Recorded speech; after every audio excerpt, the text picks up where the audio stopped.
Welcome to San Academy Pallikaranai. Class 6 Social Science. What books and burials tell us? Part 2. Topics to be covered. Finding out about social differences. Were some burial spots meant for certain families? A special burial at Inamgon. What skeletal studies tell us? Occupations at Inamgon. Elsewhere. Finding out about social differences. Archaeologists think that objects found with a skeleton probably belonged to the dead person. Sometimes more objects are found in one grave more than in another. Here, one skeleton was buried with 33 gold beads, 2 stone beads, 4 copper bangles and 1 conch shell. Other skeletons have only a few pots. These finds suggest that there was some difference in status amongst the people who were buried. Some were rich, others poor, some chiefs and others followers. Were some burial spots meant for certain families? Sometimes megaliths contain more than one skeleton. These indicate that people perhaps belonging to the same family were buried in the same place, though not at the same time. The bodies of those who died later were brought into the grave through the potholes.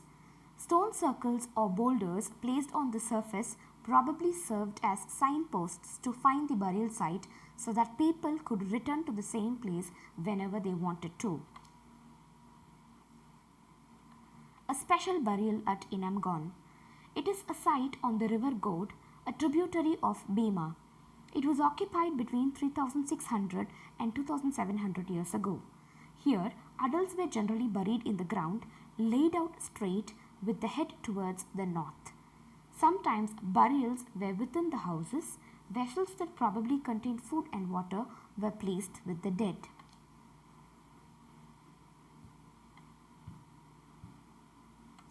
What skeletal studies tell us? It is easy to make out the skeleton of a child from its small size. However, there are no major differences in the bones of a girl and a boy.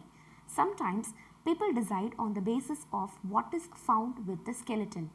For instance, if a skeleton is found with jewelry, it is sometimes thought to be that of a woman. Often, men also wore ornaments. A better way of figuring out the gender of a skeleton is to look at the bone structure. That is, the hip or the pelvic area of women is generally larger to enable childbirth. These distinctions are based on modern skeletal studies. About 2000 years ago, there was a famous physician named Charaka who wrote a book on medicine known as the Charaka Samhita. There he states that the human body has 360 bones. This is a much larger number than the 200 bones that are recognized in modern anatomy. Charaka arrived at this figure by counting the teeth, joints and cartilage.